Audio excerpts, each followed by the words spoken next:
오늘 우리에게 주시는 하나님 말씀은 에베소서 2장 20절에서 22절까지 말씀입니다.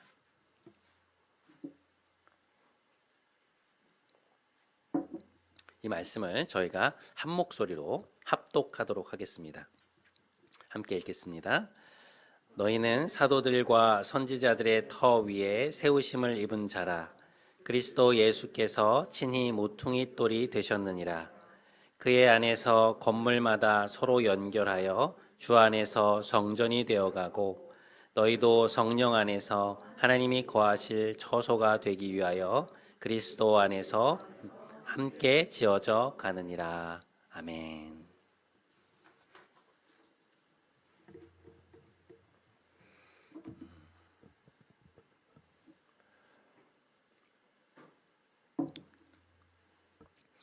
교회를 개척하고 나서 달라진 점이 뭐냐고 이제 묻는 질문들을 좀 듣게 됩니다. 신학대학원 동기들 중에 형 담임 목사가 되니까 좋아요?라고 이제 묻는 후배들이 많이 있습니다. 근데 그런 질문을 들으면 뭐라고 대답을 해야 될지 잘 모르겠어요. 그러니까 담임 목사가 되어서 크게 좋아진 점이 있는가 생각해 보면 더 좋아진 게 맞나? 이제 그런 생각들을 좀 하게 될 때가 있습니다. 그래서 이제 제가 곰곰이 그 질문에 대해서 생각을 좀 해봤거든요. 교회를 개척하고 담임 목사가 되어서 달라진 점이 무엇이 있을까 생각을 해보니까 한 가지가 있었습니다. 제가 어떤 질문 한 가지를 저 스스로에게 끊임없이 하고 있는 것을 발견하게 되었어요. 어떤 질문이었냐면 바로 이 질문입니다. 교회란 무엇인가? 담임 목사가 되고 나니 부목사로 있을 때보다 이 질문이 저에게 굉장히 중요한 화두로 떠오르는 것을 경험하게 되었습니다. 도대체 교회란 무엇일까? 너무나 당연하게 생각하고 있었던 그 질문이 교회를 개척해서 아예 처음부터 여러분과 함께 이렇게 공동체를 형성해 나가다 보니까 제 안에서 끊임없이 그것이 올라오는 것이었습니다. 이런 질문을 하게 되었던 또 다른 요인이 하나 있는데요. 그게 뭔가 하니 이제 담임 목사가 되니 어떠냐라고 묻는 것은 주로 목회자들이 저에게 하는 질문이었고, 다른 한편으로 성도님들로부터 받는 질문들이 있었습니다. 여러분 뭘 것 같으세요? 대충 감이 오시지 않나요? 목사님, 교회에는 사람이 좀 늘었나요? 목사님 잘 되고 계세요? 지금 몇 명이나 모여요? 이게 안부처럼 그렇게 저에게 물어보시는 경우들이 많이 있습니다. 사실 아까 이제 처음 질문에도 뭐라고 대답할지를 몰라서 좀 제가 머뭇머뭇거렸는데 이 두 번째 질문을 제가 어떻게 대답을 해야 될지 잘 모르겠는 거예요. 사실 저희가 숫자가 좀 늘었죠. 예. 그러니까 처음 시작할 때는 아예 없었던 장년 가정들도 벌써 몇 가정 생겨났고 시작보다 꽤 늘었습니다. 하지만 그래도 객관적으로 보면 결코 많은 숫자가 아니잖아요, 저희가. 그래서 가끔씩 네, 집사님 뭐 이 정도 모여서 같이 예배를 드려요라고 말씀을 드리면 아주 짧은 순간 이제 어떻게 반응을 하셔야 될지 모르는 경우들을 종종 이제 대하게 됩니다. 목사님 벌써 그렇게 되었어요. 너무 축하드려요라고 말하기에는 저희들의 숫자가 그 정도는 아닌 것이죠. 충분히 이해가 되는 그런 반응이었습니다. 근데 이러한 일련의 과정들을 겪으면서 제 안에 이제 교회란 무엇일까에 대한 고민이 이제 더 깊어진 거예요.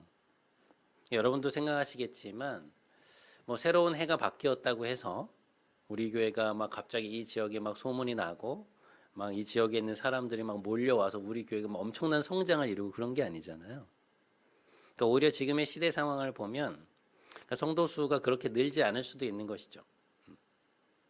근데 그런 것을 생각하다 보니 제 마음에 이제 어떤 생각이 들었냐면, 만약에 우리가 교회됨에 대한 본질적인 고민이 없다면, 그러니까 좋은 교회, 교회다운 교회에 대한 개념이 우리 안에 정립되어 있지 않다면 결국 우리의 관심은 우리가 몇 명 모이는가에 대해서 귀결될 수밖에 없겠구나, 그런 생각이 들더라고요.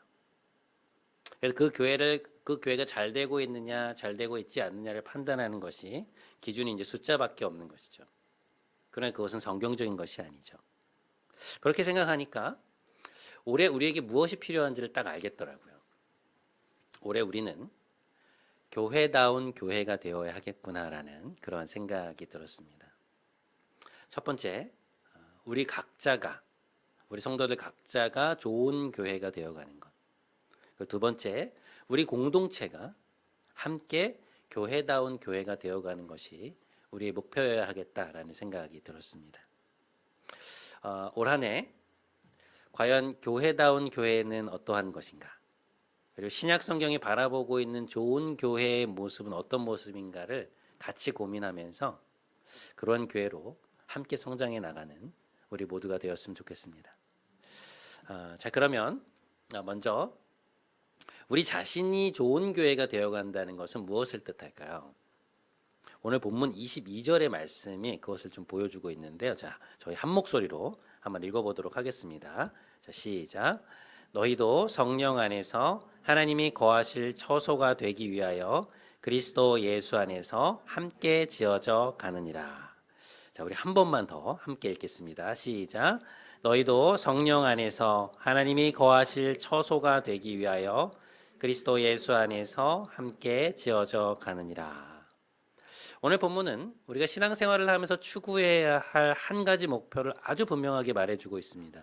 여러분, 그게 무엇입니까? 성령 안에서 하나님이 거하실 처소가 되어야 한다는 거예요. 하나님이 거하시는 처소라는 것은 무엇일까요? 한마디로 말하면 성전이라는 뜻이죠. 다른 말로 하면 교회라는 뜻입니다. 사도 바울은 고린도 전서에서 너희가 하나님이 거하시는 성전인 줄을 알지 못하느냐 이렇게 말하거든요. 그러니까 고린도 교회 교인들에게 너희 한 사람 한 사람은 하나님이 거하시는 성전인데 그걸 모르느냐 이렇게 말해요. 그러니까 우리가 예수님을 믿을 때 성령 하나님이 우리 안에 머무르신다는 것을 우리가 생각해 볼 때 예수님을 구주로 영접한 여러분 한 사람 한 사람은, 우리 성도들 한 사람 한 사람은 이미 하나님이 임재하고 계시는 하나의 교회라는 것을 우리는 알 수 있습니다. 자, 그러면 질문이 생기죠.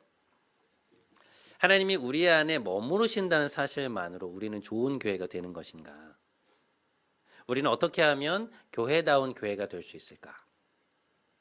자, 그것은 하나님이 우리 안에 거하신다는 것의 의미를 조금 더 깊이 파들어가면 그 의미를 조금 더 명확히 알 수 있는데요.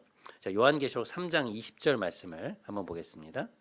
볼지어다 내가 문 밖에 서서 두드리노니 누구든지 내 음성을 듣고 문을 열면 내가 그에게로 들어가 그와 더불어 먹고 그는 나와 더불어 먹으리라.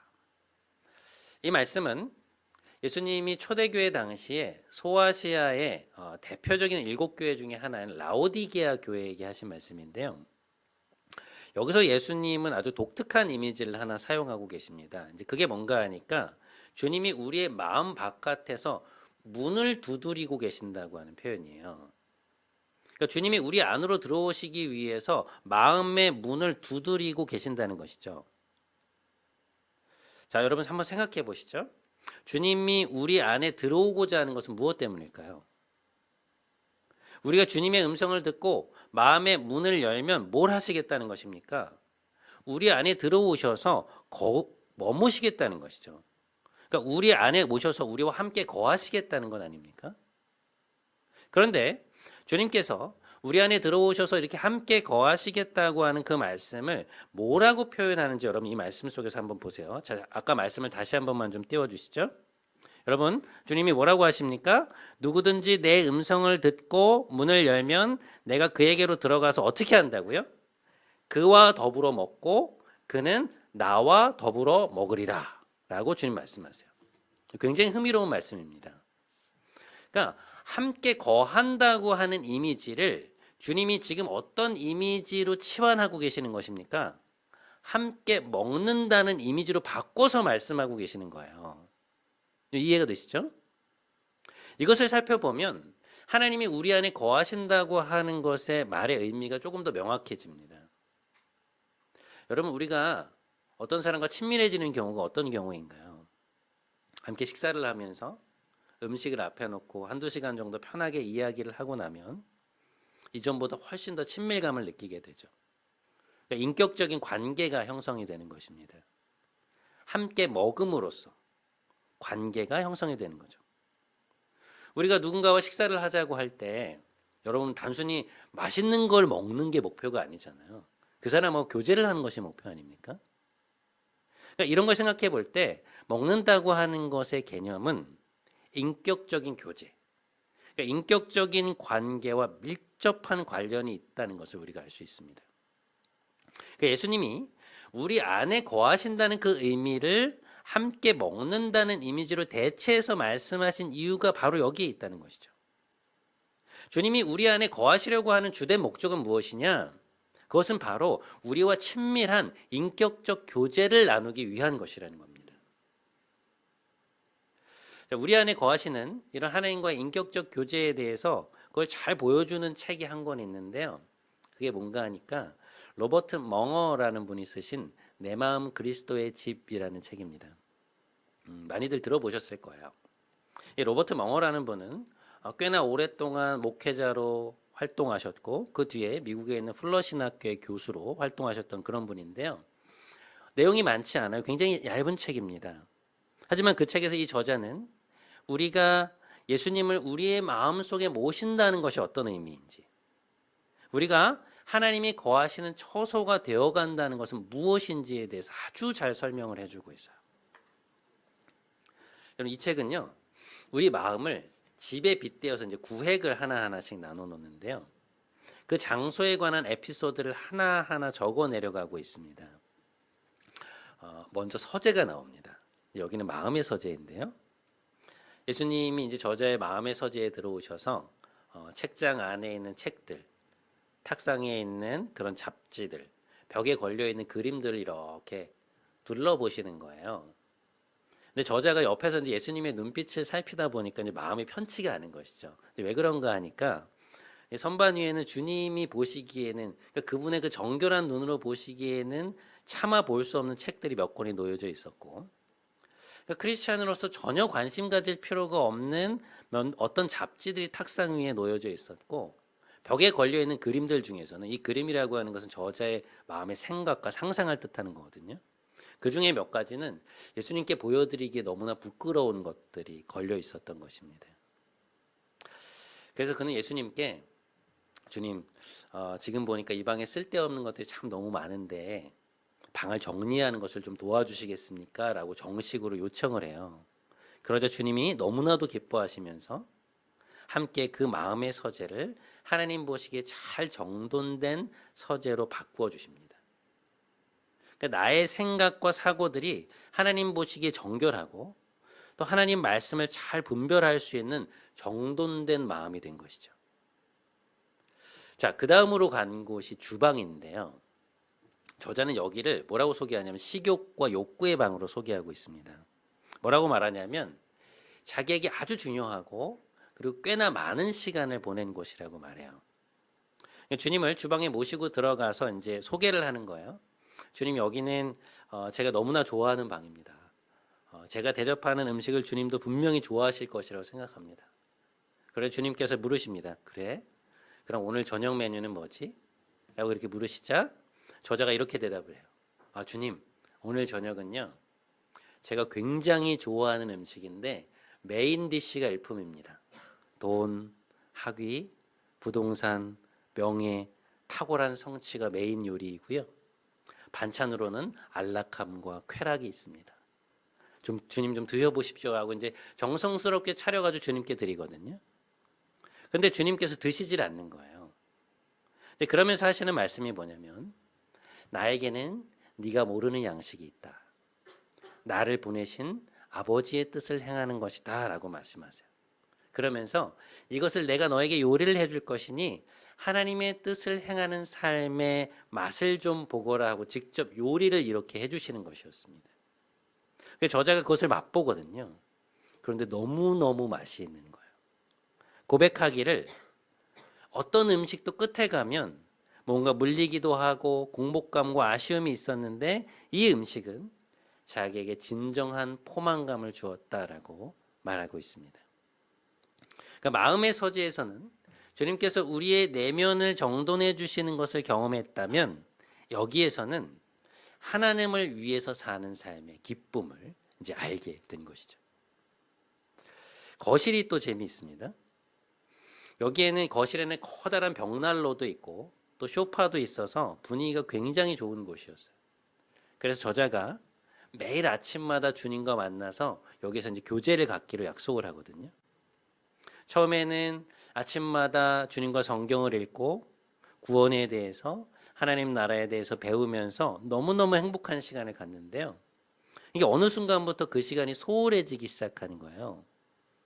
업무에 밀려서 다른 이들과의 약속 때문에 또 내가 누리고 싶은 오락 때문에 교제의 시간이 조금씩 줄어들다가 급기야는 한동안 거실에 아예 내려가지를 못하는 것입니다. 그러다 어느 날 이 저자가 일 때문에 2층에서 밖으로 황급하게 뛰어내려가다가 이 거실로 향하는 문이 열려 있는 것을 본 거예요. 근데 거기에 그 사이로 주님이 거실에 벽난로를 피우시고 소파에 앉아 계신 것을 그가 보게 됩니다. 너무 죄송한 마음이 들어서 밖으로 나가다 말고 다시 거실로 들어와서 주님, 제가 그동안 주님과의 약속을 소홀히 여겼습니다. 용서해 주십시오. 라고 용서를 구하는데요. 그때 주님이 하시는 말씀이 굉장히 인상적이에요. 뭐라고 하시냐면 이렇게 말씀하십니다. 로버트, 나는 매일 아침 여기에 와 있었단다. 너는 이 시간을 그저 너의 영적 성장에 필요한 수단으로 생각하는 것 같지만 이 시간이 나에게도 의미가 있다는 건 모르는 것 같구나. 나는 너와 함께 있기를 원하고 너와의 교제 시간을 가장 귀하게 생각한단다. 이 시간이 나에게 얼마나 소중한지 네가 잊지 않았으면 좋겠다. 주님께서 그렇게 말씀하시는 거예요. 그러면서 이제 그 교제가 회복이 되거든요. 그리고 나서 작업실 벽장순으로 계속해서 이야기가 이어져 가게 됩니다. 여러분, 이 책은요, 우리가 하나님이 거하시기에 합당한 처소가 되어 간다는 것. 다시 말해서 교회다운 교회가 되어가는 것의 본질이 무엇인지를 잘 보여주고 있습니다. 그것은 우리와 하나님 간의 인격적인 관계가 깊어져 가는 것을 뜻해요. 그러니까 그분과의 교제 속에서 하나님과의 친밀감이 높아지고 하나님에 대한 인격적인 신뢰가 생기는 거예요. 그래서 내 뜻이 아니라 하나님의 뜻이 더 중요해지고 그것을 행하고자 하는 열망이 우리 안에서 생겨나는 것입니다. 그리고 그것이 다른 어떤 것보다 나에게 기쁨이 되는 거예요. 여러분, 지난 한 주간 하나님과 이런 교제의 시간을 좀 충분히 누리셨습니까? 말씀과 기도 안에서 여러분의 일상, 그리고 여러분이 고민하고 있는 그런 문제들에 대해서 하나님과 좀 깊은 대화를 좀 나눠 보셨나요? 그 교제가, 하나님과의 그 인격적인 교제가 여러분의 마음을, 불안하던 여러분의 마음을 잠잠하게 해주고 보이지 않던 미래에 대한 소망을 주고 무엇보다 여러분의 마음에 즐거움을 주었습니까? 여러분, 그 교제 시간을 좀 누리셨나요? 여러분, 이것은 우리가 단순히 말씀 묵상과 기도를 빼놓지 않고 했다는 것과는 조금 다른 이야기입니다. 그러니까 우리가 매일 큐티를 하고 매일 기도를 한다는 사실이 우리와 하나님과의 관계가 깊어지고 있다는 것과 동일한 이야기냐? 근데 그렇지 않을 수도 있다는 거예요. 그것을 하고는 있지만 하나님과의 인격적인 관계가 깊어지지 않고 있을 수 있다는 것입니다. 제가 오래전에 제가 참 좋아하던 한 목사님의 고백을 들은 적이 있습니다. 말씀 묵상을 정말 열심히 하는 분이었고요. 새벽에 늘 1시간 이상씩 훌쩍 기도하는 분이었어요. 근데 어느 날 목사님이 설교 시간에 이런 얘기를 하시는 거예요. 자기에게 말씀 묵상과 기도 시간이 언제부터인가 그날 꼭 해야만 하는 어떤 일이 되어버렸다는 것이죠. 그러니까 아침에 큐티를 하고 기도 시간을 다 채우고 나면 뭔가 그날 해야 될 일을 다 마친 것 같은 그런 생각이 들어서, 그런 기분이 들어서 그 뒤에는 너무나도 홀가분한 마음으로 자기가 하고 싶은 활동들을 마음껏 하면서 다녔다는 거예요. 그런데 그렇게 하루를 지내던 어느 날 갑자기 자신이 마음속에서 주님은 어느새 까맣게 잊혀져 있고 자기가 하고 싶은 일들에 몰두하면서 살고 있는 스스로를 발견하게 되었다는 것이죠. 거기서 이제 이분이 충격을 받은 것입니다. 그러니까 말씀과 기도 시간이라는 것은 하나님과의 교제를 위한 발판이고 통로인데, 이게 마치 무슨 하나님이 요구하시는 의무처럼, 뭐 그날 해야 하는 숙제처럼 여겨지고 있더라는 것이죠. 그래서 이걸 얼른 끝내놓고 자기가 하고 싶은 일을 하는 자기를 보면서 스스로가 굉장히 깜짝 놀랐다는 거예요. 여러분, 이것이 비단 그 목사님만의 이야기일까요? 여러분은 어떠십니까? 여러분의 삶 속에서 하나님과의 교제라는 단어가 의식이 되고 계세요? 그러니까 말씀 묵상과 기도라고 하는 단어 대신에 하나님과의 교제라는 단어가 여러분의 삶의 중심을 차지하고 계십니까? 혹시 지금 저의 이야기를 들으면서 잊혀졌던 이 교제라는 단어가 여러분의 마음속에 새롭게 떠오르고 계신 것은 아닌가요? 우리가 하나님이 거하시는 처소가 되어 간다는 것은요, 하나님과의 인격적인 관계를 빼놓고서는 설명할 수 없는 것입니다.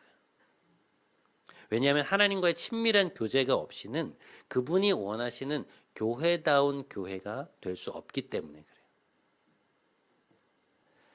사랑하는 여러분, 오늘도 주님은 우리의 문을 두드리고 계십니다. 오늘도 주님은 벽난로에 불을 지피시고 거실에서 우리를 기다리고 계세요. 부디 올 한 해 하나님과의 깊은 인격적인 관계 속에서 하나님이 거하시기에 더욱더 합당하고 아름다운 처소로 변해가시는 여러분 모두가 되시기를 주님의 이름으로 축복드립니다. 네. 우리는 지금까지 우리가 교회가 되어간다는 것의 중심에는 하나님과의 인격적인 교제가 있다는 말씀을 드렸습니다. 근데 이 인격적인 교제라는 말에는 전제가 한 가지가 들어있는데요. 그게 뭔가 하니 하나님의 인격성이에요. 유진 피터스는 그의 영성 시리즈의 5부작의 첫 번째 책에서 이 하나님의 인격성이라는 것에 대해서 이렇게 말합니다. 하나님은 단연 인격적인 존재시다. 그래서 하나님은 언제나 관계 속에 계시는 하나님이다. 하나님은 우리에게 자신을 인격적 존재로, 인격적 관계를 맺는 분으로 계시하신다. 이것과 관련해서 또 그가 이런 말도 해요. 우상은 다름 아닌 탈인격화된 하나님, 탈관계화된 하나님이다. 우상 숭배의 핵심은 바로 탈인격화다. 여러분이 점을 좀 즐겨 보러 다닌다고 한번 생각해 보시죠. 그러니까 여러분이 자주 가시는 무당집이 있는 거예요. 근데 여러분이 그 무당집에 자주 간다고 해서 그 무당과 인격적인 관계를 맺게 되나요? 뭐 점을 본 이후에 뭐 시간이 되시면 식사라도 같이 하시겠어요? 뭐 그렇게 제안을 합니까? 그렇지 않잖아요.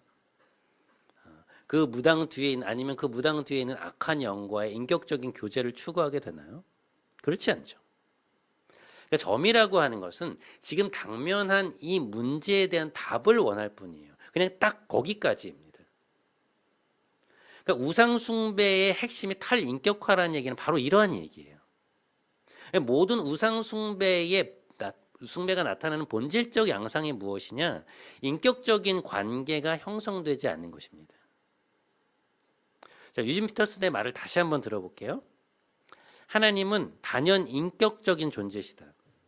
그래서 하나님은 언제나 관계 속에 계시는 하나님이다.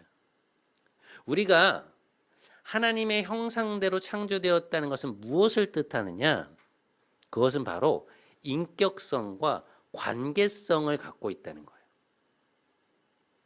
자, 여러분, 이 사실이 어떤 것과 연결이 되냐면요. 오늘 우리의 두 번째 주제인 우리가 함께 교회가 되는 것과 관련이 있습니다. 자, 오늘 본문 21절과 22절 말씀인데요. 저희가 한번 한 목소리로 함께 읽겠습니다. 자, 시작.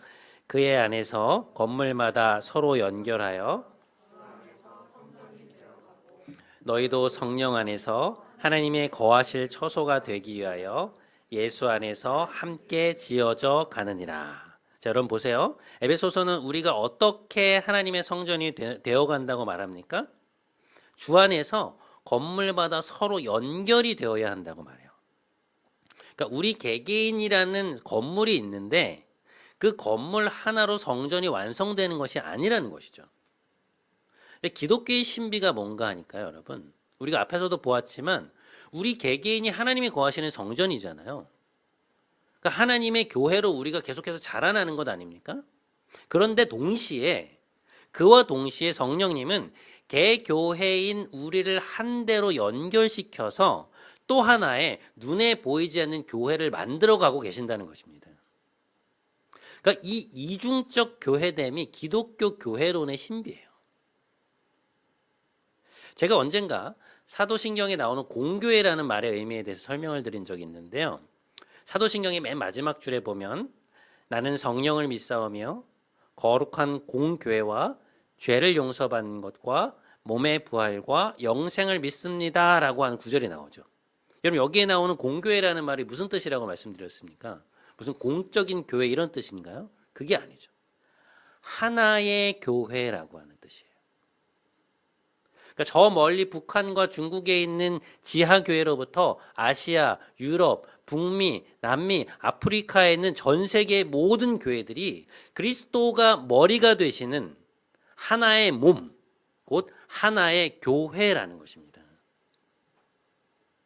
그리고 우리 역시 이곳에 모여있는 한 사람 한 사람이 교회이지만 함께 연결되어서 한데 연결되어서 또 하나의 교회를 이루어 가야 한다는 거예요.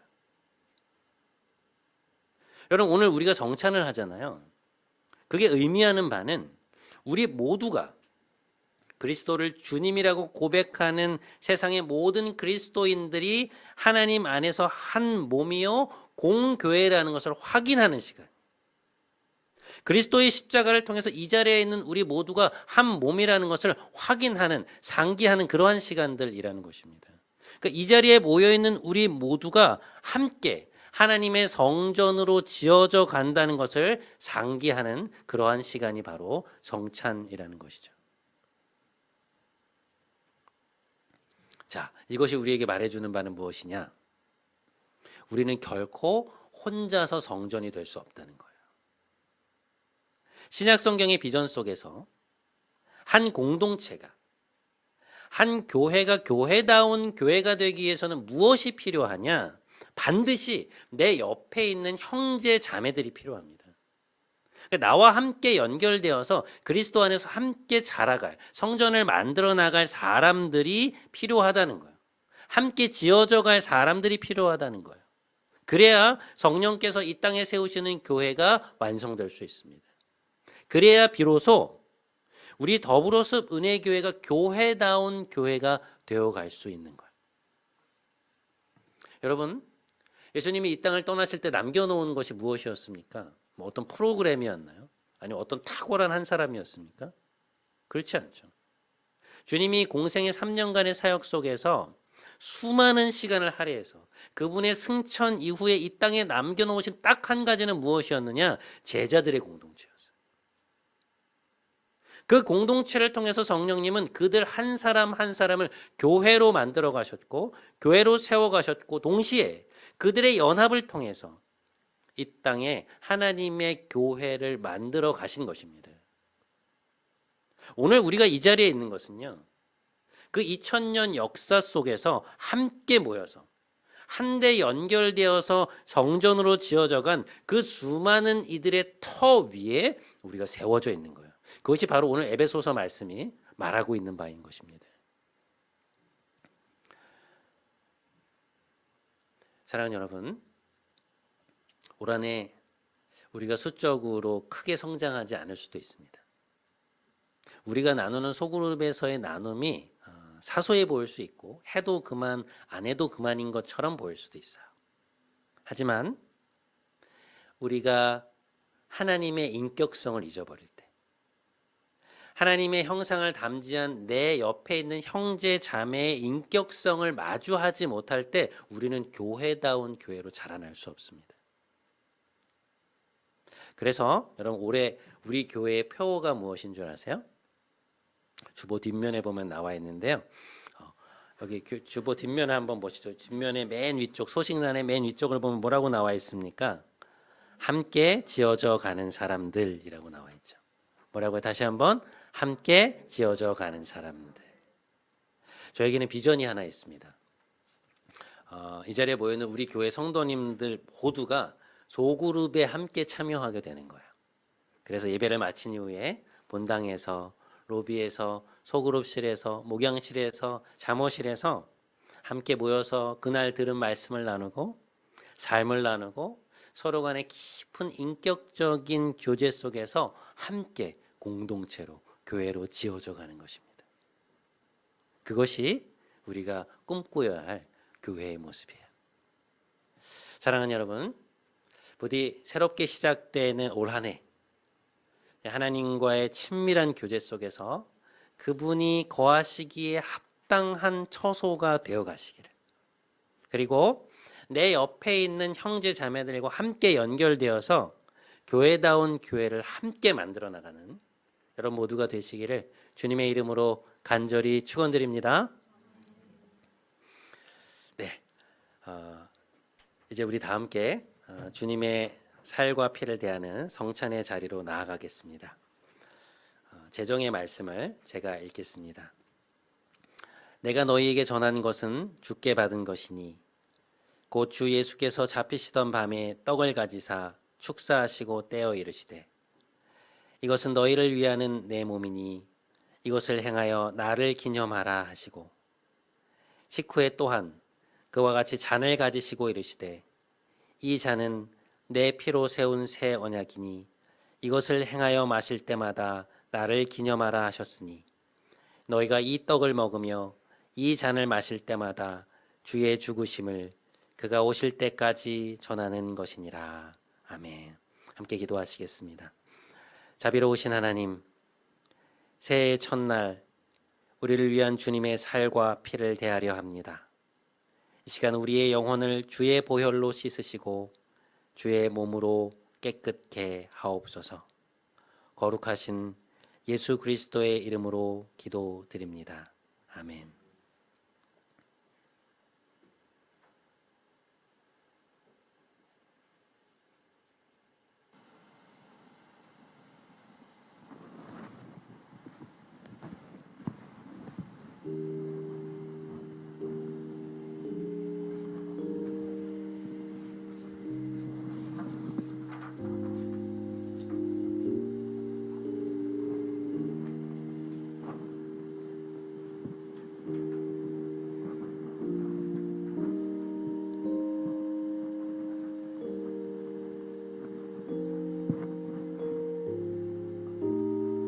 여러분, 주님은 잡히시던 날 밤에 제자들과 마지막 식사를 나누셨습니다. 주님은 제자들에게 떡을 떼어 주시면서 말씀하셨습니다. 이것은 너희를 위하는 내 몸이니 이것을 행할 때마다 나를 기념하여라. 여러분, 우리가 주님의 떡을 대한다고 하는 것은 우리를 위해 죽으신 주님을 우리의 구세주로 맞이한다는 것이기도 하고, 또한 우리도 주님처럼 세상을 위해 우리의 몸을 떼어주겠다는 그러한 결단의 표시이기도 합니다. 우리 그러한 마음으로 떡을 대하도록 하겠습니다. 우리 세례를 받으신 분들은 자리에서 일어나 주시기 바라고요. 세례를 받지 않으신 분들 중에서도 만약 주님의 살을 공동체와 함께 대하기를 원하시는 분들은 주저없이 자리에서 일어나 주셔도 괜찮을 것 같습니다.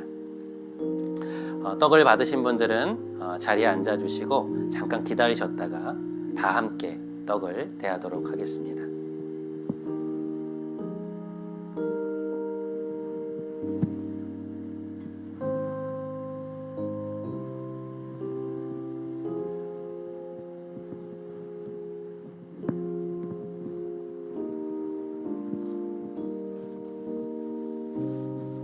주님의 몸입니다. 주님의 몸입니다. 주님의 몸입니다.